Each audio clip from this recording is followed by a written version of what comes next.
Welcome to the Kane Interviews. I'm your host, Shannon Kane. On today's program, we're honored to be talking with some officers from the Arkansas wing of the Civil Air Patrol. The Civil Air Patrol is quite active here in Northwest Arkansas, and our guests are coming to us from the 115th Composite Squadron, the Nighthawks, out of Rogers, Arkansas. And we have with us today Major Dave Myers, and we have Captain Jonathan Verhoeven. And gentlemen, welcome to the show. Glad to be here. All right. Well, first, could you give us a general overview of the Civil Air Patrol? What does this organization do, and how long has it been in existence? The Civil Air Patrol is the official auxiliary of the United States Air Force. It was founded on December 1st, 1941, right before the attack on Pearl Harbor. And throughout World War II, CAP primarily performed anti-submarine patrols off the Atlantic coast. CAP sank one German U-boat and may have sank a second one. In the course of the war, nearly 60 Civil Air Patrol members died in action. There were also other missions that we performed, civil defense missions such as border surveillance flights, target towing for anti-aircraft gunners, courier missions, search and rescue, things of that nature. In 1943, CAP became the Army Air Force's auxiliary. And then after the Air Force became a separate branch of the military, it became the Air Force Auxiliary. And in 1948, Congress assigned 3 missions to CAP. They were emergency services, aerospace education, and cadet programs. Emergency services, primarily search and rescue. CAP flies approximately 90% of search and rescue missions in the continental United States. We're also involved in disaster relief and damage assessment flights for natural disasters. We're in the area of aerospace education. We're actively involved in educating the general public and especially school-age children about aviation and space exploration and how they're relevant to society. And then CAP cadets perform very actively in both emergency services and aerospace education. Okay. Now, how many individual squadrons are active within the Arkansas wing, and what's the nearest squadron to our local Fayetteville viewing area? There are 11 squadrons in the Arkansas wing, and then one small flight, which is the next smallest unit than a squadron. The local Northwest Arkansas squadron is located in Rogers. It was founded in 1994 by the late Lieutenant Colonel Byron McLaird as the Northwest Arkansas Composite Squadron, and it's now known as the 115th Composite Squadron. Okay. Let's look at the cadet program. Are you currently recruiting cadets, and what kind of trainings would the cadets receive?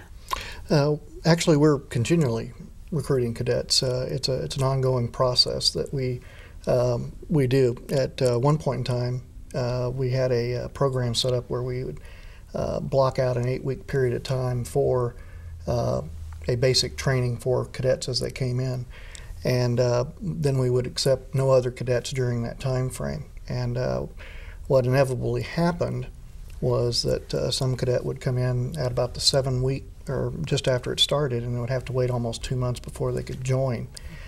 You couple that with the fact that cadets learn at individual paces, and what we determined was that 8-week block just didn't work well. So we've gone to a self-paced, ongoing training flight, which means as the cadets show up at the hangar and they're interested to join, we bring them in and we start the training process. We break the training flight up into basically a sub-flight so that the ones as they come in can be brought up to speed while not regressing the rest of the training flight any further. What they're taught when they get in there is some of the basics. They're taught what the Civil Air Patrol is all about, the history of the Civil Air Patrol. They're given basic training in how to march, customs and courtesies, bearing and behavior, and they get their first opportunity to learn about leadership. And once they've gone through that, to graduate from the training flight so that they can start participating in the program as a whole, they have to pass a leadership test, a physical fitness test, and a drill test. Once they have that, then they're ready to go And we're taking, like I said, cadets on a continual basis. If you're interested, we're taking you on. Okay. All right. Well, now, what would you say to concerned parents who admire the basic values of the cadet program but are nervous for their children's safety because of the focus upon aviation? How does Arkansas Wing approach safety issues? Well, safety is job one, but since one of our primary objectives is to teach about aerospace education and to introduce young people to flight, those kind of things, we have a responsibility to also teach them about all the occupations that are involved, not just being a pilot, but possibly handling aircraft on the ground. Well, if we're going to teach those things, we also need to teach them how to do them safely. For instance, when the cadets get involved with the aircraft, which would be for orientation flights, first thing that happens is the pilot that's providing the orientation flight has to be certified by Civil Air Patrol to provide to be a orientation pilot. Then when the cadets are brought out there, they're taught from day one exactly. You go through the whole process of doing a pre-flight inspection of the aircraft, checking fuel, props, flaps, everything before they even get in the airplane and go any further with it. Much the same thing we do when we're teaching them about ground team operations or ground handling operations. There's always somebody there to mentor them, explain to them what is involved with the task and how to do it properly and safely. All right. Okay. Now, outside of the cadet program, is there an upper age limit on membership? As far as the goes for upper age limit for cadets, if they join before their 19th birthday, they can stay until the age of 21 in the cadet program.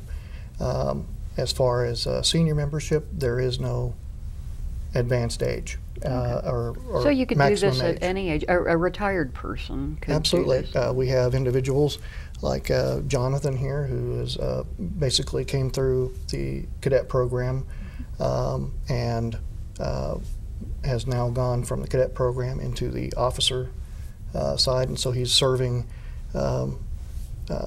as he goes up. We have those individuals that bring that youth and energy, and we also have individuals somewhat like myself to a certain degree that have I retired from the Air Force and now I'm able to serve in this capacity. We also have several individuals that are even farther up the line. If they have a willingness to serve and participate actively, then we have a place for them. Great. Okay.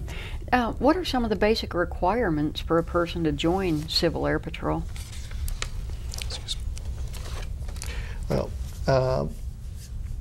cadet membership is in CAP is available to all young people, all young men and women ages 12 to 18. And as I said before, they can, if they join before their 19th birthday, they can stay until they're 21. They must also be enrolled in a public-private homeschool or college program and have a record of satisfactory achievement. They cannot be active duty members of the military, and they must be a United States citizen or a naturalized citizen. Now, if they're in ROTC, for instance, we have a couple cadets that are currently at the University of Arkansas going through the ROTC program there. Those would be considered reserve officers, and as long as they're in that capacity, they can still participate as a cadet. Civil Air Patrol also does not discriminate on the grounds of disability. If the individual meets all the requirements to join, they may join, and we will do our utmost to ensure that we make them they have an opportunity to succeed and advance in the program just like anybody else. Now, if you're a senior member or want to join as a senior member, all applicants for them for CAP must be accepted by the unit and by the wing, or excuse me, which would be the wing higher headquarters. They must, again, like I said, have the desire and willingness to and the capability to perform and promote the objectives of CAP. Have to be at least 18 years of age. Cannot be a member of the armed forces on active duty, and again, must be a citizen of the United States or a naturalized citizen. Okay. All right. Now, I think you touched on this briefly a while ago, but in addition to traditional aviation, CAP promotes an interest in space exploration, right?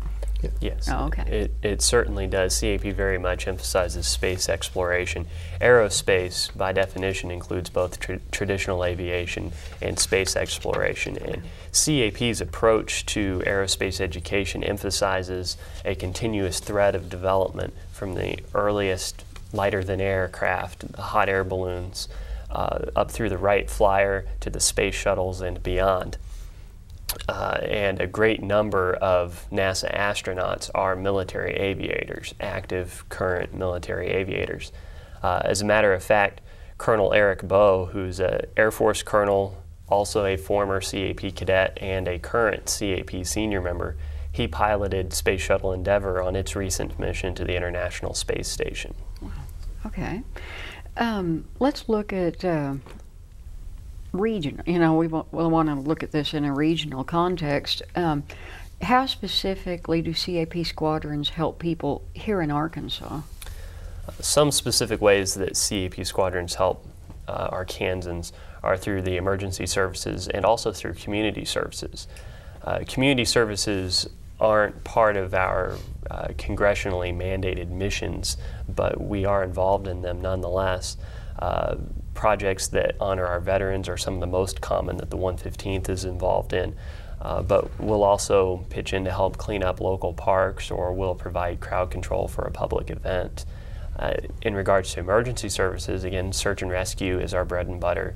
That's primarily what we do in the air and on the ground. If a private aircraft crashes in Arkansas, chances are CAP will be tasked by the Air Force to go search for it. And then occasionally we'll also be asked to assist in missing person searches that do not involve aircraft. We were involved in the missing person search in Sebastian County in April of 2009 down in Jenny Lind. And then, of course, disaster relief and damage assessment. We're involved in those roles. Also, the Arkansas Wing, in particular, trains regularly to prepare for potential earthquakes in the New Madrid seismic zone. Okay. Could you tell us a bit about the core values of Civil Air Patrol? Okay. Civil Air Patrol's core values are integrity, volunteer service, excellence, and respect.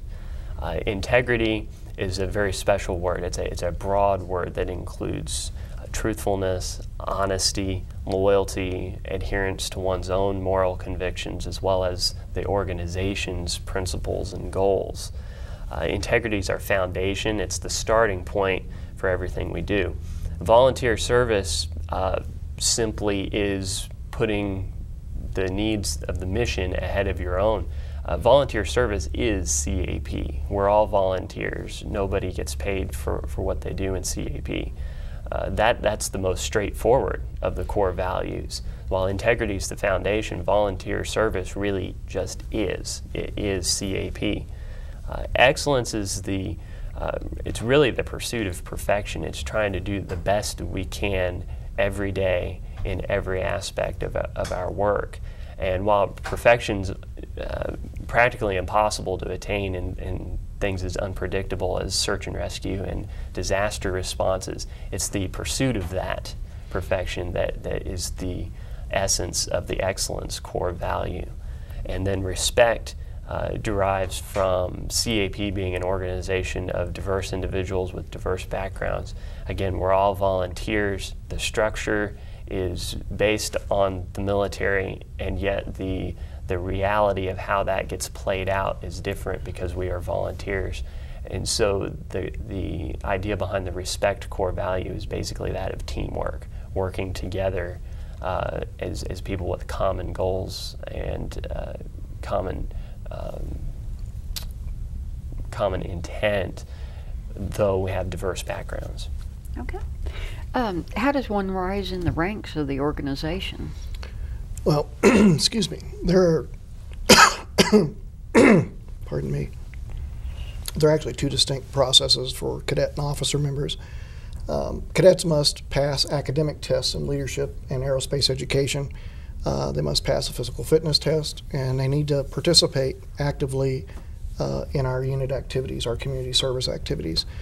And then they cannot promote any faster than every 2 months.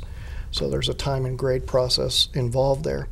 Now, cadet officers have a little more on their plate. They've got to complete additional requirements to include what we call staff duty analysis. In essence, they will shadow an officer member or senior member in their particular capacity as an administrative officer, operations officer, along those lines, and then write a report basically saying this is what those individuals do. They also must learn how to conduct aerospace education classes and present the lesson plan for it, deliver it. They also end up doing additional extemporaneous speeches as well. All those are designed as they progress through the ranks is to provide them with some tools that they will need later on down the road as they grow older and mature. Now, officer members or senior members, especially those that, like Jonathan and I, that are wearing the Air Force uniform, must complete additional training as part of our rank progression, to include taking Squadron Leadership School, or SLS, corporate leadership courses, which would be CLC, Command Staff College, those kind of things. And they're all designed to educate and inform you of things you need to know as you progress further. Attendance for wing, regional, and national events is a requirement for anybody that is going to be going to the rank of major or higher. Plus, to go any higher than that, you also must either perform as the creator or organizer for a wing or regional event, sort of like our summer encampment, because that's basically showing that you're ready to take on the additional responsibilities. Okay. Now there's a lot of concentration on aviation here. If one is not currently a pilot, nor ever cares to be, can he or she still be a member of a CAP squadron? Oh, absolutely.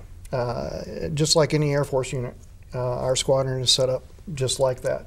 You would have what we would call line positions, which would be like our air crew and our ground team members who are actively engaged in the operations of the squadron, and support positions like logistics, personnel, administration, and then you also have executive positions such as the commander and deputy commander. But there are several. One is an aircrew position. If you don't have to be a pilot, but if you want to be involved as an aircrew member, a scanner position is a non-pilot position that is part of the aircrew, their primary duty is photographing and distributing those photographs to agencies that have tasked us to, doing damage assessment or something like that. If FEMA were to ask us for help, that's what the scanner's position is for. There's it also, for a search and rescue mission, gives us an extra pair of eyes in the aircraft to help from visual up in the air. We have positions that are designed to work directly with the cadets. Those would be like my position as a deputy commander for cadets, but it's also aerospace education instructor, leadership officer, our emergency services officers. These are individuals that teach classroom sessions to each of our cadets. We have a drug demand reduction officer, which would be similar to a DARE officer. And but we also, again, have the ones that the old standbys are there to support people. Would be our supply, transportation, administration, personnel, safety, and training officers as well. So basically, if there's something that you think that you might want to do, I'm sure we've got something that you can do there. We're even looking for people that we would call sponsor members that are just willing to be there to help with some of our cadet activities, to drive a van or just act as a chaperone. Oh, okay. Now, in a promotional piece online, one finds the following statement. Instead of defending America's coastline from enemy attack, CAP is now battling in the war on drugs. So, what role does the Civil Air Patrol actually play in the war on drugs? Well, in 1986, the United States Congress authorized the Civil Air Patrol to support law enforcement in the government's war on drugs. The mission, the mission of CAP's counter-drug program is to assist federal, state, and local government and law enforcement agencies involved to eliminate the illicit use and distribution of drugs in the United States. What Civil Air Patrol does is supplies aircraft and air crews and other personnel to support counter-drug operations. However, CAP does not get involved in actual law enforcement duties. Unpaid CAP volunteers, which we all are, who choose to participate in the counter-drug program receive extensive training and additional background checks by federal agencies before they can actually participate in those counter-drug operations. And according to our customers, CAP's counter-drug mission that we do is keeping a tremendous amount of illegal drugs off the market. Okay. Now, what functions might Civil Air Patrol be called upon to perform during times of regional or national emergency? Okay. In regional or national emergency, which are most frequently natural disasters, the search and rescue isn't necessarily on the table. We're talking about a much wider area that's affected here. So photo reconnaissance becomes our main homeland security mission. The first aerial photographs of Ground Zero after 9/11 were taken from a CAP aircraft. CAP air crews also flew damage assessment flights after Hurricane Katrina in 2005 and Hurricane Ike last year in 2008. We send ground teams into these areas also to work with damage assessment and also to deactivate emergency beacons from destroyed aircraft. Hurricanes, tornadoes come through airports, such as the Benton County tornado in 2006. It went straight through the Bentonville airport, destroys the airplanes on the ground. The emergency beacons go off, and Civil Air Patrol is the agency assigned to find, to locate, and then to shut down those transmitting beacons. So the 115th itself has performed those same tasks that I just mentioned, both after that tornado and also after Katrina and Ike. Wow. Okay. Now, if any of our viewers, whether on the cadet or the adult level, wanted to learn more about getting involved in the local squadron, where would they look for further information? Well, there's several ways to do that. First off, they can visit the national website, is gocivilairpatrol.com. And they can go to, there's a section on the bottom left-hand corner of the screen that says find a unit near me. If they click on there, and they can provide either a zip code or the city and state, and it'll actually bring up the unit closest to that area code and that city. And at that point in time, they can it'll give the contact information for the squadron commander and for the deputy commander for cadets. So they can take that information and contact those individuals. You can also, if you're looking for the Arkansas units specifically, you can go to www.arwingcap.org. And again, on the left-hand side of that screen, you'll see all the squadrons listed by city.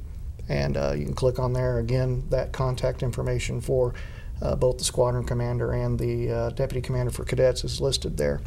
Now, here locally, I can tell you that the Rogers Municipal Airport is where the 115th Squadron is currently located. That's on Northeast Hudson Road, which is Highway 62 East. And they can swing by on any Tuesday night from 6 to 9 p.m. And drop in and talk to any one of the officers that are there. We'd be more than happy to give them any additional information they need. My contact information here locally, if they wanted to call, is 479-586-2212 or 936-8861. And I'd be more than happy to talk to you and give you any information that you need, as well as our squadron commander, Colonel Max Gore, can be contacted at 479-531-4221. All right. In closing, I'd like to ask each of you, how has your involvement in the Civil Air Patrol been a positive factor in your life? Who would? Okay. I joined CAP as a teenager over 9 years ago. I rose up through the cadet ranks and became an officer. The lessons in leadership that I learned during that time period have been invaluable to me through high school, through college, through grad school, and now in the working world as well. CAP has helped orient me to a military mindset, a military way of thinking that focuses on accomplishing tasks and setting and achieving goals, no matter what obstacles might lie in your path. The core values of integrity, service, excellence, and respect, they've really become part of me. They've become some of my core values. And finally, CAP allows me to serve my country in some very tangible ways through search and rescue, through developing future leaders in the cadet program, and also in honoring our veterans through some of our community service projects, such as Wreaths Across America, which CAP coordinates nationwide, and our squadron coordinates locally at the Fayetteville National Cemetery every Christmas season. Okay, and you? Well, in 2003, when our nation went back to war, I actually tried to re-enlist with the Air Force, and because they were asking for those that had previous experience in Iraq, which I did from 1991. They were considering taking those individuals back to help assist the new troops coming through, and because I'm classified as 80% disabled, they thanked me for my patriotism and for my prior service and said, "Thank you, but we can't use you at this time." So there was a void there, and actually my wife, Kim, was the one who came up with a article in the newspaper, Morning News, I believe, and said, "I think you need to go talk to these individuals. I think that's something that sounds like it's right up your alley." And I met Colonel Max Gore at that time, and immediately fell enamored with the organization. What I saw was a group of cadets, a group of young people that had character that was just beyond belief. You hear a lot of the negative things about our youth, and this was the complete opposite. These young people were outstanding in every way, shape, or form.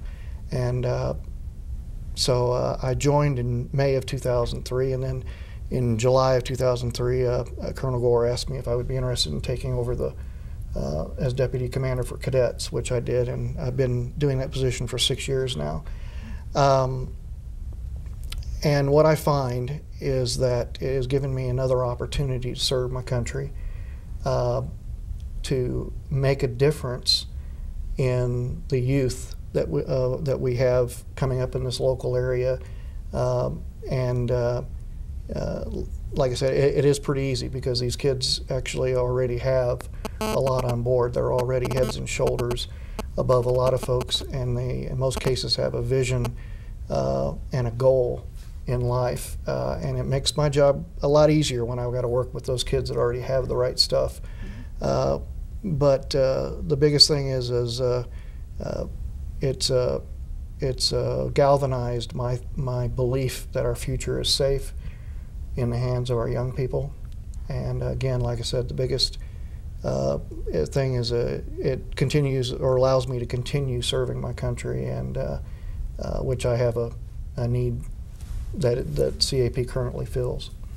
Okay, well, great. Thanks so much to both of you for being on the show. Thank you very much. Appreciate it. You've been watching the Kane Interviews. I'm Shannon Kane, and keep watching Channel 18, Fayetteville, Arkansas, for some more intriguing programming right here on Community Access Television. Catch you next time.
Hi, this is Major Dave Myers from the 115th Composite Squadron, Rogers Civil Air Patrol, the Air Force Auxiliary. Be sure you watch the Kane interviews on Channel 18, CAT Television, Fayetteville.